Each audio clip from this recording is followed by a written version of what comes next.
Everyone, आप लोगों का स्वागत है मेरे एक और वीडियो में। आज का जो टॉपिक होने वाला है वो होने वाला है एनसीईआरटी साइंस और आज हम सब करेंगे बायोलॉजी। ये बायोलॉजी का वैसे तो ये दूसरा वीडियो है, लेकिन एनसीईआरटी सीरीज में ये सेट नंबर 77 होगा। चलिए वीडियो की शुरुआत करते हैं। चैनल पे नए हैं तो चैनल को सब्सक्राइब कर लेंगे आप सब। इसका अगर आपको पीडीएफ चाहिए तो टेलीग्राम चैनल का लिंक मैं डिस्क्रिप्शन में प्रोवाइड कर दिया हूं, जाकर ज्वाइन कर सकते हैं और फ्री ऑफ कॉस्ट पीडीएफ पा सकते हैं। ठीक है, चलिए कुछ फैक्चुअल क्वेश्चन से पहले शुरुआत करते हैं। 761 नंबर देखिए, भारत के जीव विज्ञान के प्रमुख जनक पर चर्चा करें।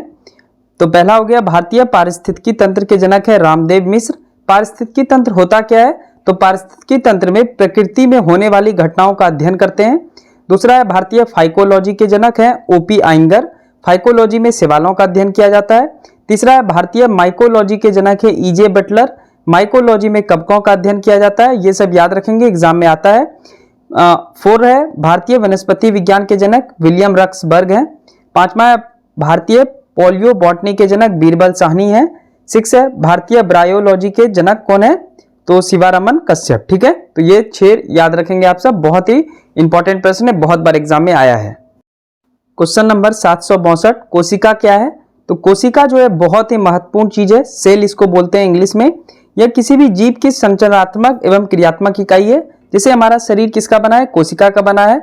अब कोशिका क्या करता है? हमारे शरीर के ढांचे को लाया और हम उस ढांचे से क्या कर सकते हैं? क्रिया कर सकते हैं। ठीक है, जैसे हाथ में क्या है? कोशिका है। हाथ से हम बहुत सारा काम कर सकते हैं, तो ये क्रियात्मक इकाई हो गया हमारा। अब खोज की अगर बात करें तो निर्जीव कोशिका की खोज रॉबर्ट हुक ने 1665 ईस्वी में पहली बार किया। रॉबर्ट हुक ने इसकी चर्चा माइक्रोग्राफिया में किया है। सजीव कोशिका की खोज ल्यूवेनहॉक ने किया है।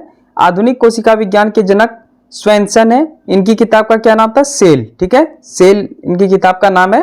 और भारतीय कोशिका विज्ञान के जनक है अनिल कुमार शर्मा। तो जरूर ये फैक्ट याद रखेंगे, ये सारे फैक्ट्स बहुत ही महत्वपूर्ण है। क्वेश्चन नंबर 763, कोशिका के कितने प्रकार हैं? तो कोशिका के 2 प्रकार होते हैं। पहला हो गया प्रोकैरियोटिक कोशिका और दूसरा है यूकैरियोटिक कोशिका। आइए प्रोकैरियोटिक कोशिका का मतलब समझते हैं। तो प्रो का मतलब होता है प्राचीन, यानी प्राचीन कोशिका, और कैरियोटिक का मतलब हो गया केंद्रक, यानी प्रोकैरियोटिक का मतलब हो गया प्राचीन कोशिका केंद्रक। यूकैरियोटिक का मतलब क्या होता है? तो यू का मतलब होता है नया कोशिका और कैरियोटिक का मतलब मैं बता चुका, केंद्रक होता है। तो यूकैरियोटिक में नवीन कोशिका केंद्रक होता है, जबकि प्रोकैरियोटिक में प्राचीन कोशिका केंद्रक होता है। अब इसके बारे में और भी बहुत कुछ हम सब पढ़ेंगे आगे। क्वेश्चन नंबर 764, प्रोकैरियोटिक कोशिका को समझाइए। ध्यानपूर्वक सारे फैक्ट्स को आप सब समझेंगे। ठीक है, इसमें केंद्रक झिल्ली अनुपस्थित होता है, यानी इसमें केंद्रक झिल्ली नहीं होता है। नंबर 1, इसका डीएनए वृत्ताकार होता है। ठीक है, डीएनए क्या होता है? वृत्ताकार होता है। इसके अगर उदाहरण की बात करें तो मोनेरा वर्ग के जीव जैसे जीवाणु, नीलहरित शैवाल, साइनोबैक्टीरिया, एक्टिनोमाइसीटीज, ये सारे प्रोकैरियोटिक कोशिका वाले जीव हैं। राइबोसोम इसमें 70S प्रकार का होता है। राइबोसोम अब क्या होता है? तो राइबोसोम प्रोटीन का संश्लेषण करता है, इसलिए इसे प्रोटीन की फैक्ट्री कहते हैं। अभी आगे हम सब राइबोसोम के बारे में डिटेल में पढ़ेंगे। इसमें ईपीआर क्या हो गया? एंडोप्लाज्म रेटिकुलम, इसके बारे में भी डिटेल में पढ़ेंगे। फिर माइटोकॉन्ड्रिया, लाइसोसोम, गाल्जी का यह नहीं पाया जाता है। अब ये माइटोकॉन्ड्रिया क्या होता है, लाइसोसोम क्या होता है, गाल्जी का क्या होता है, आगे आने वाले प्रश्न में आपको मिल जाएगा सेट 78 तक में। ठीक है, डीएनए में हिस्टोन प्रोटीन नहीं पाया जाता है। तो ये प्रोकैरियोटिक हो गए। क्या क्या हम सब देख लिए इसमें? केंद्रक झिल्ली नहीं होता है, डीएनए वृत्ताकार होता है, इसमें मोनेरा वर्ग के जीव जैसे जीवाणु, नीलहरित शैवाल, साइनोबैक्टीरिया, एक्टिनोमाइसीटीज आता है। राइबोसोम किस प्रकार का होता है? 70S प्रकार का होता है, जिसमें राइबोसोम हम सब देख लिए कि ये प्रोटीन का संश्लेषण करता है, इसलिए इसे प्रोटीन की फैक्ट्री कहते हैं। इसमें ईपीआर, माइटोकॉन्ड्रिया, लाइसोसोम, गाल्जी का नहीं होता है और डीएनए में हिस्टोन प्रोटीन नहीं होता है। ठीक है, क्वेश्चन नंबर 765, यूकैरियोटिक कोशिका को समझाइए। अभी हम सब प्रोकैरियोटिक पढ़े, अब आइए यूकैरियोटिक जानते हैं। इसमें केंद्रक झिल्ली उपस्थित रहता है, उसमें नहीं था। इसमें डीएनए डबल हेलिक्स मॉडल यानी द्विकुंडलीय संरचना का होता है, जबकि आप याद कीजिए प्रोकैरियोटिक में वृत्ताकार होता है। ठीक है, अगर इसके उदाहरण की बात करें तो पादप, शैवाल, कवक और जंतु है। इसमें राइबोसोम 80S प्रकार का होता है। इसमें एंटीप्लाज्म रेटिकुलम, माइटोकॉन्ड्रिया, लाइसोसोम पाया जाता है। इसमें इसके डीएनए में हिस्टोन प्रोटीन उपस्थित होता है। ठीक है, तो जस्ट इसका उल्टा कर लीजिए, तो दोनों में यही अंतर है। डिटेल के अलावा 30 क्वेश्चन आपका साइंस का टेस्ट भी होता है, जो कि अभी हमारे गांव में चूंकि भागवत हो रहा है, इस वजह से टाइमली नहीं आ पा रहे हैं, क्योंकि हमेशा भजन होते रहता है तो साउंड करता है, इस वजह से लेकिन 19 तारीख के बाद वापस से हम सब बहुत सारे टेस्ट सीरीज बाकी है, तो 2-3 टेस्ट करके जल्दी से जल्दी कर लेंगे। ठीक है, फिलहाल 766 नंबर देखिए, जीवाणु की कोशिका भित्ति किसकी बनी होती है? तो जीवाणु की कोशिका भित्ति जो बनी होती है ये पेप्टिडोग्लाइकेन की बनी होती है। अब ये पेप्टिडोग्लाइकेन किस चीज का बना होता है?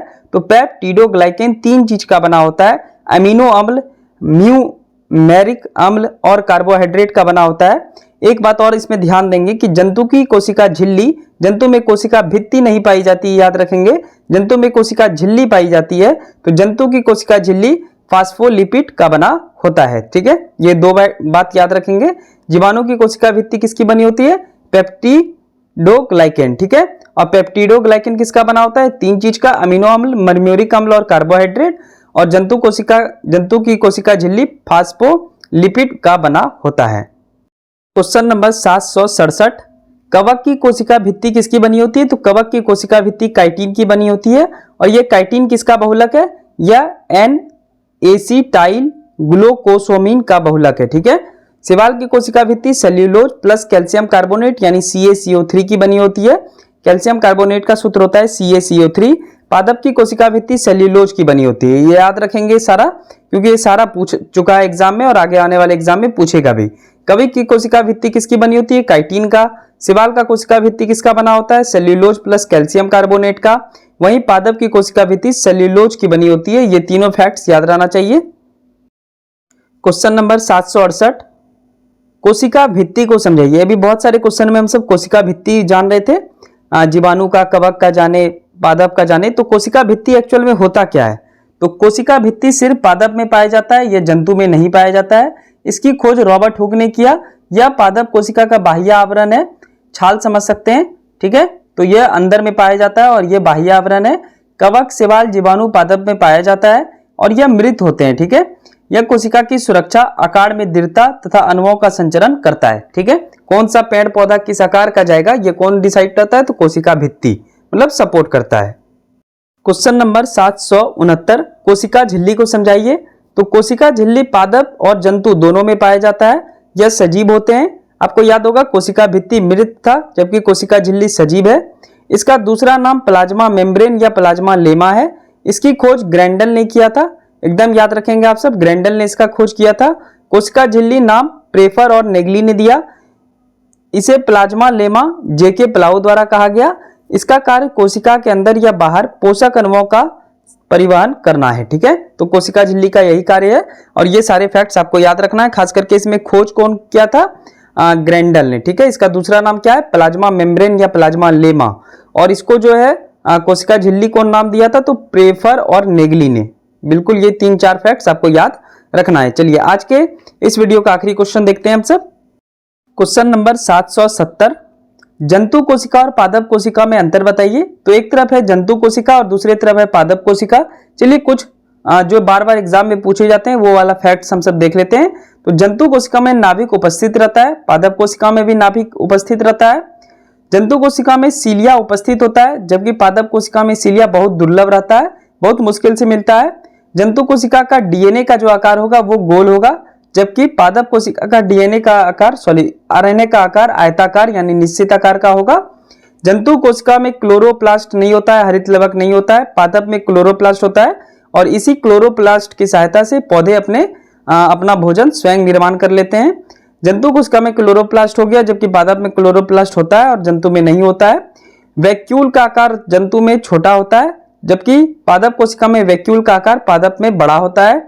केंद्रक पादप में कोशिका झिल्ली के पास होता है। केंद्रक जो है पादप में कोशिका झिल्ली के पास होता है और केंद्रक जंतु में बीच में होगा। ठीक है, तो दोनों बात आप याद रखेंगे। यहाँ पे उल्टा हो गया है, इस वाला इंफॉर्मेशन को इधर लिख देंगे और इस वाले पादप वाले को पादप कोशिका के बीच में लिख देंगे। ठीक है, तो ये कुछ फैक्ट्स था जंतु कोशिका और पादप कोशिका के अंतर में।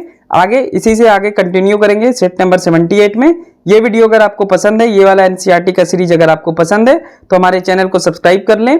पीडीएफ के लिए मैं ऑलरेडी बोल चुका हूँ, टेलीग्राम चैनल का लिंक डिस्क्रिप्शन में होगा, जल्दी से ज्वाइन कर लें। और इसी पढ़ाई के आधार पर मैं आप सबके लिए टेस्ट सीरीज भी लाता हूँ 4 ऑप्शन वाला। अगर आप नहीं देखते हैं या अभी तक एक भी टेस्ट अटेम्प्ट नहीं किए हैं तो इसका प्लेलिस्ट बना हुआ है एनसीईआरटी साइंस 30 एमसीक्यू करके, टोटल 6 सेट अभी तक अपलोडेड है, जो कि आगे आने वाले समय में अपलोड कर दिए जाएंगे। ठीक है, उसको जरूर दें, आपको बहुत ज्यादा फायदा होगा। इसको पढ़ें, आप डिटेल में समझें और इसी पे आधारित टेस्ट दें। इससे आपको बहुत फायदा होगा एग्जाम में और कोई भी दिक्कत नहीं होगा, कितना भी हार्ड प्रश्न पूछ ले। चलिए जल्दी मिलते हैं नेक्स्ट वीडियो में। चैनल को जरूर सब्सक्राइब कर लेंगे। Thank you so much.